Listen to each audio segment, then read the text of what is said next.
Yeah. There we go. Hello, hello, hello. It is awesome to be here with you today. I have the great pleasure of introducing a lovely friend of mine here with you today. I have a lovely friend of mine all the way from the States, Freddy Mendoza. You may have caught another call that Freddy and I did together where I had some tech issues, but we have worked that out and all is good to go today. So Freddy, let me just read out a little bit about you for people who haven't met you or don't know you.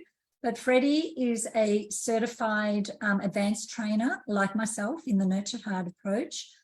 He is also a peer leader for the Nurtured Heart trainer community. He's spent over 20 years teaching and coaching and administrating in high schools in Tucson, Arizona, which is a beautiful part of the world. He is married to his beautiful high school sweetheart, Debbie, now for over 25 years, which is fantastic. He's a proud father of two beautiful grown-up children, a son and a daughter. He has a very beautiful, large, close-knit family, which he is very passionate about. He's a musician. I love listening to his guitar playing and singing, either on his own or with his beautiful daughter. He loves spending time outside and he loves fixing things, fixing old things and fiddling with things like that. So he's very creative. But Freddy, welcome to you. Hello. It's awesome Great to have you on. Yeah, we actually both just got off another call, so we're doing back-to-back calls. But I really wanted to bring Freddy on today because of Freddy's vast experience, first of all, with the Nurtured Heart approach, and secondly, as an educator and a teacher. Although your experience is predominantly or wholly in the secondary, what age children did you predominantly teach? Almost all 9 through 12. So in the States, that's high school, but it's 14 to 18-year-olds basically. Okay, so that's, yeah. In Australia, our high school is usually about 13 to 18. So yeah, much the same. So, and you've had, many years experience in the classroom. I myself, I'm a teacher, but I haven't been in the classroom for many, many, many years.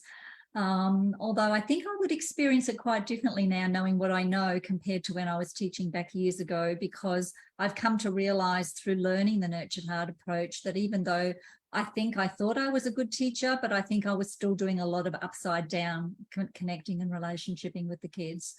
So we might talk a little bit about that today, but I wanted to really get your input today, Freddy, because as you may know, and if you're listening in today, you might realize I have this huge passion for sharing Nurtured Heart approach. Where Freddy lives, it's very well known because Howard Glasser, the founder of Nurtured Heart, lives in the same region, the same area as Freddy. So it's very well known in the community, in the schools, etc. there. For us here in Australia, Freddy, there's only a handful of us trainers here in Australia. And I've just made around 50 either physical visits or phone calls to childcare centres, and I asked them all the question, have you heard of Nurtured Heart approach? And with the exception of one, and I knew she knew about Nurtured Heart approach, nobody had heard of it. So, that's why I'm so passionate about getting this out there. And in my work that I've done with Nurtured Heart over the last few years, I've predominantly worked with parents and families, but I really would love to see families and other caregivers, whether they be, childcare educators, kindy teachers, primary, secondary schools, like educators coming together with parents to really look at building our children's, what we in Nurtured Heart approach call, their inner wealth, their portfolios, and we'll talk a little bit more about that, but coming together and relationshiping with the kids with the same end goal. Because, sometimes, and I know in our experience with our son, when we were definitely upside down parenting with our son before we understood, but then when we changed things in the home, things were a lot better in our home. But sadly for him, he was then in high school in sort of year 8 to 9. he was having terrible challenges. And I think it was more challenging for him after we got better in the home, almost, if that makes sense, because when it was dysfunctional at home, dysfunctional at school, it was just all the same. But then when things really improved in the home, then he found it harder to cope at school because he wasn't getting that same sense of respect and being seen that he was now starting to get at home. He wasn't getting that at school. And so he still continued, even though our relationships at home were improving, he still continued to struggle at school. The teacher struggled with him. He struggled with the teachers. So I think it's really, really important to, to share what we know about how to connect and communicate in relationship with kids. On the call that Freddie and I just did, we talked about being, our favourite toys. And so, maybe Freddie, you might like to touch on, what that means and what I'm talking about, when I say building, the children's portfolios and inner wealth. People have heard it from me, so I'd love for you to share from your perspective. Yeah. And anything that comes to mind around what I've just babbled on about. Well, that's good, because kind of speaking, whatever comes to mind is my forte. There was a few things. I think the first thing that I was thinking listening to you is there's a saying that I would love to attribute to the correct person, but I don't know who said it, so I'll call it a proverb that says they won't, the kids or the students, whoever it is, they won't care how much you know until they know how much you care. And I think that's such a important point with what you're talking about. And then the second thing that I was thinking, I think it's Frederick Douglass that said, it's easier to grow strong boys than to repair broken men. And I think that's what I'm thinking the most about listening to you. Now, my experience is high school, and I really want to bring the nurtured heart into adult settings and the law enforcement, incarceration, addiction. There's so many places where I think nurtured heart can help, but what you're talking about speaks to a whole different part of me, because if we can start early and raise our children this way, perhaps we won't have so much repairing to do down the road. What I think is really important is, in my experience at school, I guess I always knew that I was bright, if whatever that means to people on their scales. But the feedback that I got from school, like from kindergarten, I was trying to remember teachers that I actually liked. I am now a teacher for most of my adult life. It seems like I would have some. I liked my fourth grade teacher, and I liked some of my high school teachers. And sadly, that was it. And I was really trying to think about why, or trying to name them or even visualize them. I can't for so many of my elementary school teachers. And when I was talking about that, I think it's because of just the litany. I don't know how the Peanuts, the Charlie Brown and the Peanut characters are in Australia, but the adult voices in that comic are just, wah, wah, wah, wah, wah, wah. And for me, the teachers were just always, no, stop. No, we're not talking about that. No, stop talking. No, can you please just sit down? No, I can't answer that question. It was just, no, you're too much. Stop, sit, be quiet. And I think that was pretty much my whole 0 to 14 life, was just that. Always be quiet. Stop asking that. That's not relevant to what we're doing. You're talking too much. You're moving too much. You're not like, So if we can get a place where students are seen, and obviously the parents being partners, and then with the school, that just multiplies the impact. But if we can have students who don't see, being talkative as a problem, they see being talkative as a great strength, and then we can teach them how to control it or manage it a little bit, but they're feeling good about themselves as a person who talks a lot. Curiosity and asking questions. It's not that I'm trying to interrupt.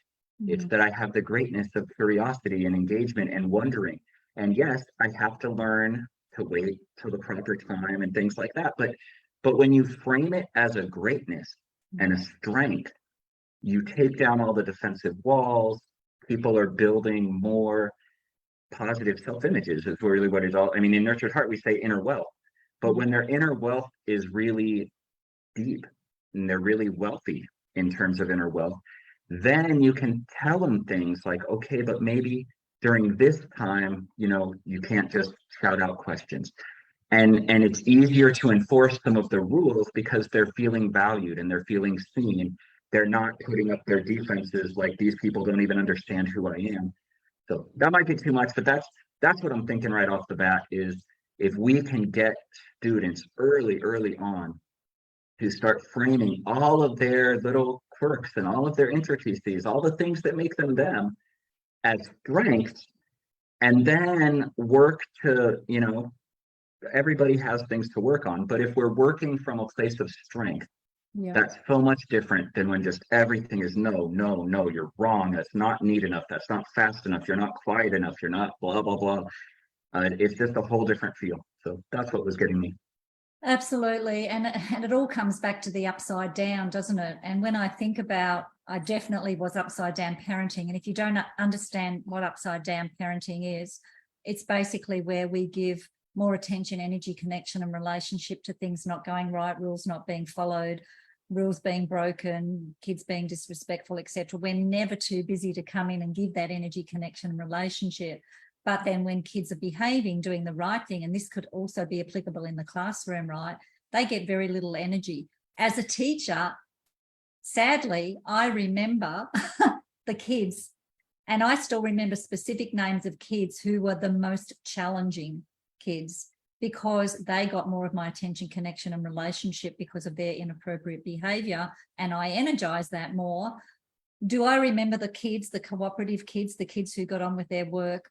Probably not so much so. And did they get the acknowledgement, recognition, and attention they needed? Probably not, because I was giving so much energy. And I think as educators and teachers, I mean, it happens in the home, definitely. I only had 2 children, right? And I could barely juggle the balls with 2 children because my youngest was so intense and demanded so much time and attention.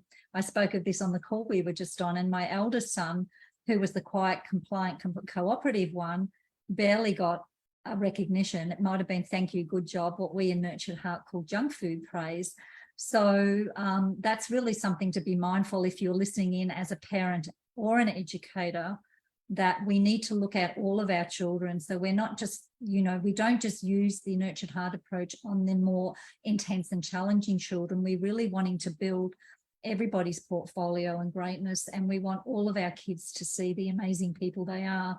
And sometimes the quiet ones are the ones who can really end up having, I believe, more mental health issues down the track because they bottle so much up. Sometimes the ones who are more out there and intense, who express their feelings, maybe they don't bottle it up like some kids do, who are not getting recognized, who are not being seen. So I think, I don't know, Freddie, it's just something I'm so passionate about. And the interesting thing is, until we realize that we've been doing stuff upside down, we don't know, do we? I have 2 just like flashing things that were popping out at me while you were talking. One is maybe more nuanced, but I really think that it's important that people don't confuse intensity with big and loud. Yeah. I like to think of it as like a handle with care sign. Yeah. Intense people, sometimes it's handle with care fragile, and sometimes it's handle with care explosive. And there's probably like 10 other handle with cares. And I think obviously in the ideal world, every human being would be handled with care, not just the intense ones. But I think we sometimes misunderstand quiet or compliant. Yeah. First of all, with okay. Yeah. And then this is the more nuanced part where maybe people will disagree with me, but that's life. This is my real, true, honest belief. There's nothing good about compliant. Yeah. Here in the States, when I'm thinking about who I want as my co-citizen and neighbor and fellow, voting member of society, just doing what they're told is not what I'm looking for in an adult. Right. That's so a I think, point. Yeah. Right. So I think we have to really work on ourselves because, you plant the seed and then you grow the tree from the plants you seed. So if we want our kids to just be quiet and be compliant, You know, that's going to lead to some really dangerous things as they become those, you know, teenagers and adults. We don't necessarily just want them to be quiet and do what they're told. So that's the nuanced point. The more important point, I think, for right now is the biggest gift I could give to a teacher, and I think maybe a parent, that I wish I was giving, is, you know, I was just watching Tom Brady retiring from the NFL after all these years. And then for us last night, I don't know when it is in Australia, but LeBron James just broke Kareem Abdul-Jabbar's all-time scoring record in the NBA. So I'm a sports guy, so I'm paying attention to these things, and they're being called the greatest of all time. And I think to my teaching career, and I think of the greatest lectures I gave, man, the greatest talks, the greatest moments. And I'm telling you, I know it's a little ego based, but I gave some gold medal performances. But so many times I gave those when the kids had messed up. I gave those because the class was not doing what they should do, or the student wasn't doing what they should do. And man, my talk was outstanding.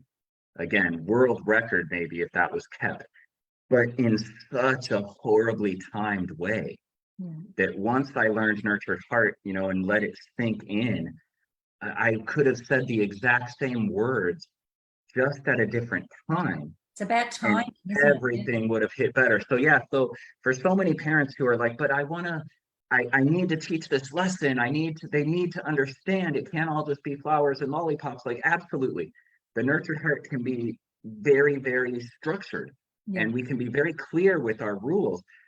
But when we give those amazing talks is when things are going right, and when the kids are feeling good and positive about themselves. Because let's be honest, when I gave those world record gold medal talks, most of the kids were hearing wah, wah, wah, wah, wah, wah, wah.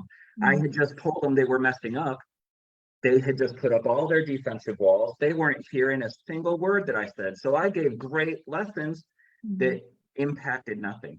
And that's really what gets me the most. So I would just, again, encourage everybody to really dig deep. When you're giving that heartfelt talk, when you're teaching that lesson, are you doing it when the student or your child is open to hear it and receive it?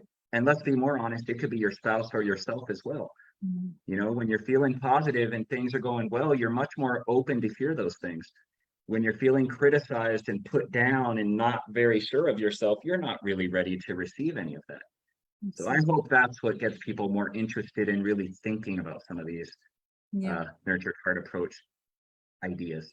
I love that, Freddie, because I mean, sometimes we can even give a lecture in a very kind and, you know, loving sort of way. Now, Freddie, it really wasn't respectful how you just spoke to your brother then. You know, that really doesn't show, you know, like we can do it in a really loving way, but kids still get to learn that they're getting that connection from us when they've mucked up. It could even be as much as 30 seconds after you've been disrespectful, that you're now not being disrespectful, that then I can come in and say, I love how you're now showing your brother respect. You've stopped yelling at him, you've stopped what have you, and now you're actually you're quiet and you're getting ready to listen, or you know, or you're just showing him respect in this moment. So sometimes it can be like just a short amount of time after they've been disrespectful or broken a rule. And I think that's why I love what I call the nurtured heart dance, because once you learn the nurtured heart language and you learn to, and we don't have time to talk about the stands today, but once you learn the 3 stands of just quickly, absolutely no, absolutely yes, and absolutely clear, you can just do that dance with ease. And it might be that, you know, your child could have been breaking a rule or doing something wrong, and within seconds, or at least even a minute or two, you can be acknowledging them for some improvement or some greatness or some quality that they're showing. And I think that's what I love so much, because we all know about negative talk and positive talk, but it's that fine line in that dance sometimes. And I think as both educators and as parents as well, understanding the fine line between no and yes, absolutely no and absolutely yes, can be, you know, seconds apart, and the timing is imperative, because really the best time to teach the kids, whether they be rules or qualities or things that we want to grow in them, is when they're doing them, or when they're taking what we in Nurtured Heart approach call baby steps towards. So maybe yeah, what I know you're a high school teacher, but because I've been focusing a lot on early child educators, and as you said, I think if we can start at that place, let's get this communication and relationshiping happening when the kids are younger, rather than hoping and praying that we'll sail through kind of age, up to age 12, and then hope that they're going to be good kids when they're teenagers, rather than crossing our fingers and hoping everything's going to be okay. Let's build their portfolio and their sense of who they are, and also our sense of who we are as parents and educators as well, because I think that's something I'm learning more with Nurtured Heart approach, because initially, sorry, I'm a bit all over the place, but initially I was thinking it's about the kids. It's about helping the kids behave better and bring out better qualities in the kids, but it's really more about how we as the adults, the caregivers, the teachers, the educators, the parents react and what we energize. So, but why is it important, do you feel, for us to get this out earlier rather than later, like by sharing it with parents of kids, say 0 to 5, as opposed to really getting into the teenage year type of thing, if that makes sense? Yeah, I have a couple thoughts there. One, I don't know if it's what you want to hear right now, but it's I don't know that you have what you want to hear, so I'm just going to say what I'm thinking at the moment, which is, I think that I want Nurtured Heart to be in as many places in front of as many people as possible. Yeah. And I think what I love, two things, I just said it in the last call, and I say it on almost every Nurtured Heart call that I'm on. Two of the phrases I appreciate the most is perfection is not required, and repair is possible. And what I love about that is my whole life right now is about generational repair. It's about looking at these historical trends. It's looking at family chains of events, and let's really get into generational repair. So I don't know that it needs to be early, other than just the empathy of what we're talking about is human suffering. What we're talking about is families that go to bed at night not talking and angry and slam doors and yelling and things that you wish you could take back, but you can't really take them back, and feeling horrible about saying something you didn't mean. And we've all been there as kids. At our age, we've been there as parents.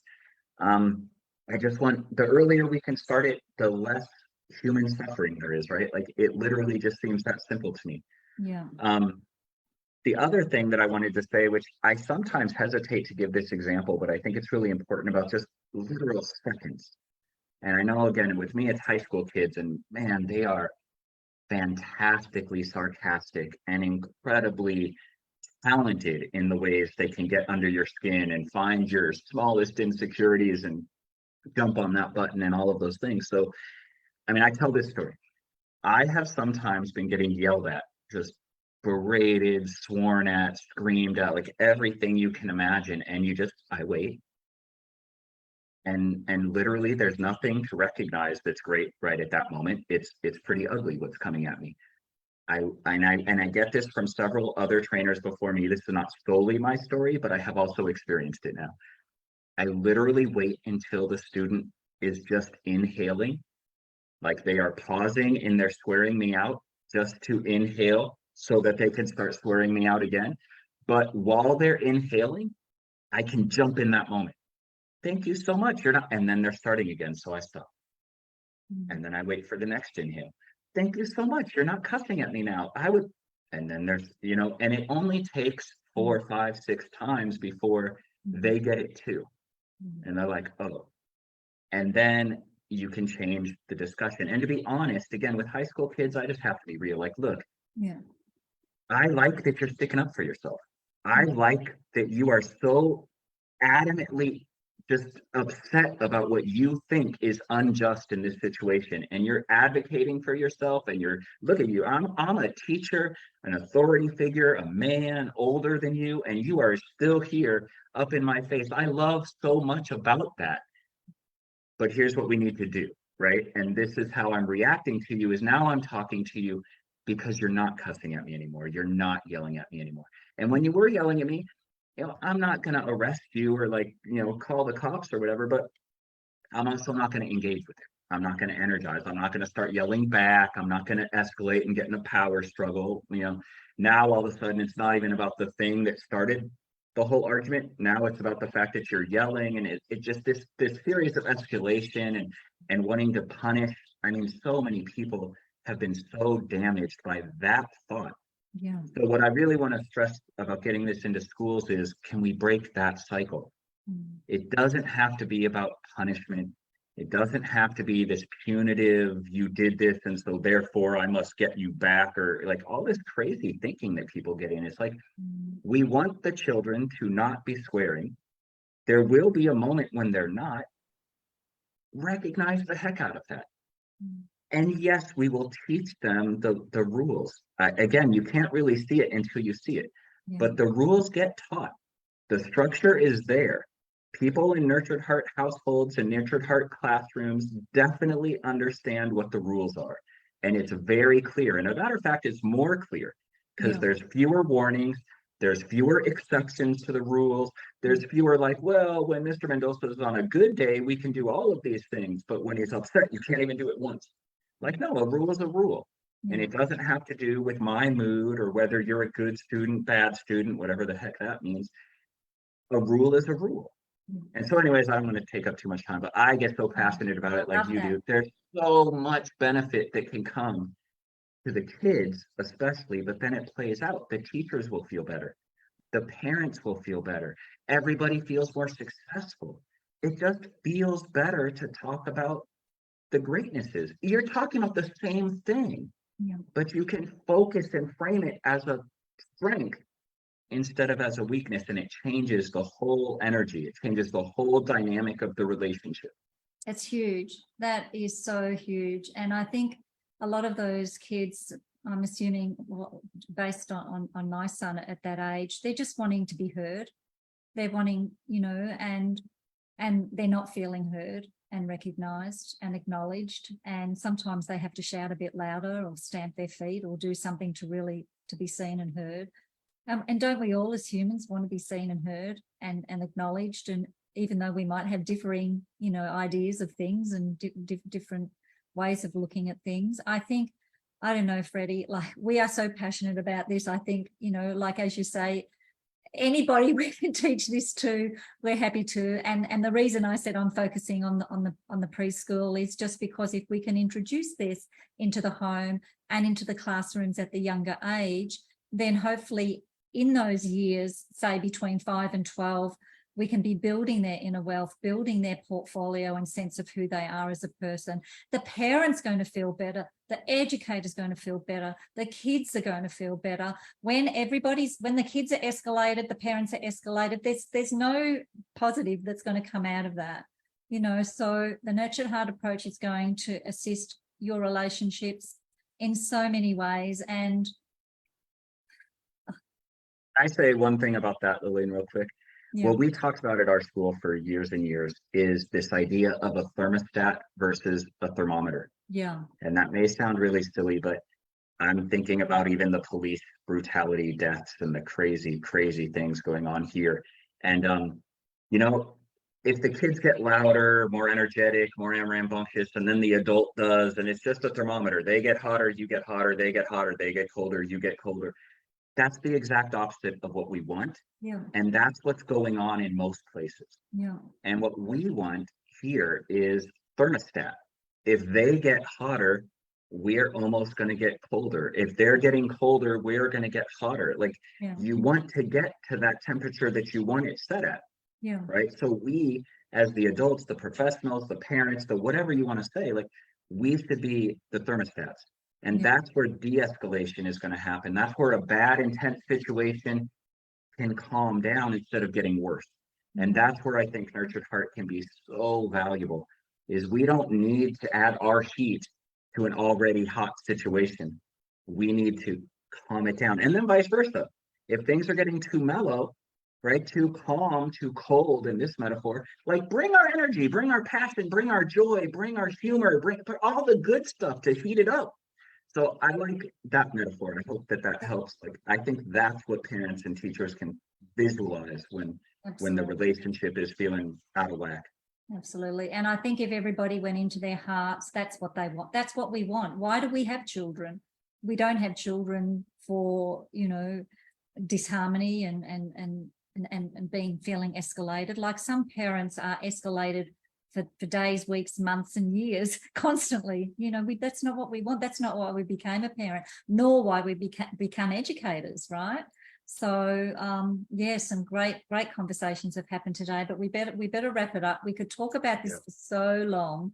And I think the message is that everybody needs to know about Nurtured Heart, whether you are a parent of a young child, a parent of a school-age child, or whether this is what I say, anybody who communicates with another human can benefit from learning the Nurtured Heart approach, but especially if you're dealing with children, especially because our children today are our future, are our, the next generation. And if we don't stop that generational way of communicating and relationshiping, like where are we going to be? There's so much mental health and so many challenges in our society already. Let's look at flipping that. That's my theory. So anybody who might be listening, and thank you, Bridget, for all of your beautiful interaction there, and Charlotte, thank you.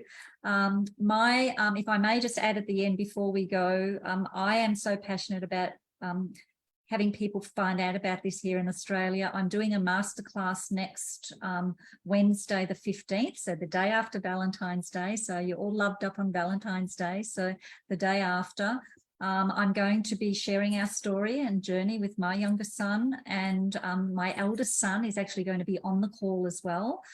He became a naturopath, herbalist and nutritionist because of our family's journey. So he knows his stuff from the perspective of a professional, but also big brother to, the kid who really, was very intense and in a beautiful way, but we just didn't see it that way at the time. So I'll pop the flyer for that in the registration below. If you are not in Australia and you're in the States, for example, and the timing is not going to work for you to join us live, you can still register.